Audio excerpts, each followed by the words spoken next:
Mary Shelley, interviewed by R Daneel Olivaw, with questions by Christy Fearn.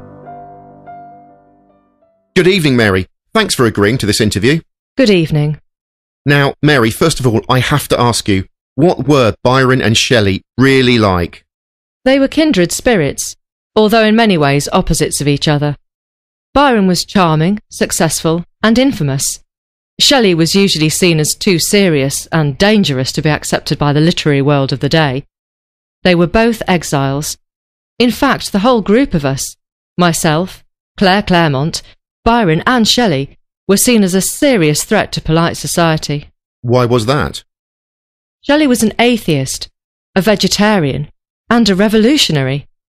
Byron had had an affair with his half-sister, and then with Claire, my stepsister.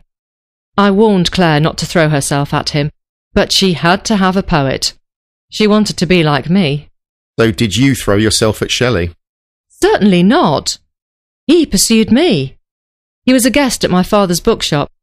I knew Shelley was married, but didn't realise how unhappy he was, or that he was capable of loving more than one woman at a time. Really? It wasn't a case of, my wife doesn't understand me, to get you into bed? No.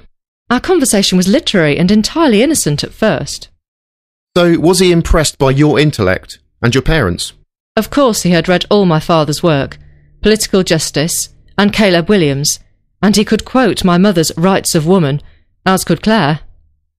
Your father was William Godwin and your mother was Mary Wollstonecraft. Would you describe her as a feminist? That is a modern term. At the time there was no such thing.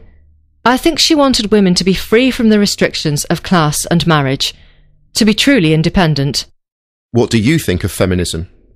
Women have never had so much freedom in some countries, yet they are still oppressed. There are places where women aren't allowed to drive or be educated. I'm shocked at that, 200 years later. The women in so-called free countries are shackled by body image and fitting into a mould. It's a kind of slavery that my mother would have detested, as I do. What would she have made of your relationship with Shelley? I think she would have liked him, and I hope that she would have been pleased that we were living out the ideal that she and my father had imagined. Was your father pleased? Not at all. Despite his political views, he found it very difficult to tolerate his daughter running off with a married atheist poet.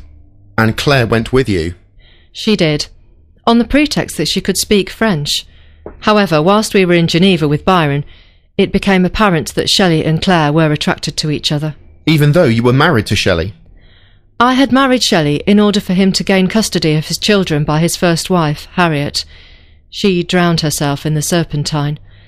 But unfortunately our marriage wasn't enough. Shelley was an atheist, and that was the main stumbling block.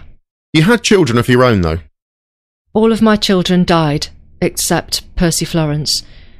It was heartbreaking. I always feared that I would die in childbirth like my mother. Now, is your novel Frankenstein about a man having a baby without a woman? That's an insightful description. Victor Frankenstein is the modern Prometheus. He steals the secret of creation and makes a man. The problem is that the creature learns about human nature, selfishness and cruelty. He only wants what his creator has, a wife and family. Everybody's going to want to know, what do you make of the film adaptations? The creature is never articulate. When anyone reads the book after seeing the films, they are astonished at how well read the creature is, and how intelligent, how much understanding he shows. He has crammed a lifetime into a few months, and never had a childhood. That's like the replicants in the film Blade Runner. They're jealous of the longer lifespan that the real humans have. Your novel, The Last Man, describes a survivor of a plague. That has inspired films as well. The 1971 Charlton Heston film The Omega Man and the 2007 Will Smith blockbuster I Am Legend. Your book hasn't had the credit it was due, and like Frankenstein, it's concerned with life and death. Yes. In the novel, the last man talks to statues. He kisses them. Like Pygmalion, he wants them to be alive. In the film I Am Legend, Will Smith talks to shop mannequins, and Charlton Heston's character watches a film of Woodstock, the rock festival, to see crowds of people. That makes perfect sense to me. You have said that you started writing by making castles in the clouds. Do you think people still do that, given the popular entertainment nowadays? Is there still time for imagination in the modern media? There is a lot of imaginative creativity in modern entertainment.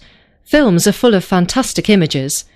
The ancient myths and legends are brought to life in front of our eyes. But I still believe that the most beautiful dreams and terrifying monsters are the ones that exist in our own minds. When we write or read, we are creating those characters and their world. Mary, who's your favourite member of KISS? I think that would have to be Gene Simmons. Mary Shelley, thank you. You are the nighttime fear. You are the morning when it's clear, when it's so